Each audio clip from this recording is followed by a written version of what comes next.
এই তো আওয়াজ করছে ভাত ভাত করে। হ্যালো বন্ধুরা, এই দেখো আমি চলে এসেছি মায়ের বাড়িতে। আমার ভাই যেন একটা জিনিস বানাচ্ছে। কি বানাচ্ছি দেখি? কি বানাচ্ছিস? এদিকে ঘর। এই দেখো, এটা কি কি এটা কি বল, কি বানাচ্ছি? এটা ওর লজ্জা লাগছে বুঝলে, ওর লজ্জা লাগছে। এখন মায়ের বাড়ি হচ্ছে, ঘরটার এখন কিছু গুছানোর পিছনে কিছু হয়নি, ওই জন্য এসেছি। এটা কি বানাচ্ছি দেখা?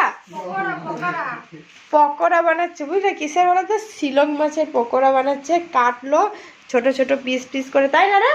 হ্যাঁ, পিস করে কেন চাই দেখো, কড়াই চাপিয়েছে। বলছে দিদি খাবি? আমরা হ্যাঁ খাবো। তারপরে বানাচ্ছে ভালো করে, ঠিক আছে? তারপরে হয়ে গেলে তোমাদেরকে দেখাচ্ছি, দাঁড়াও।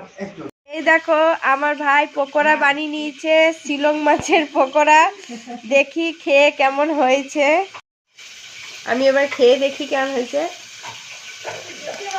দারুন, সত্যি ভাই খুব ভালো হয়েছে।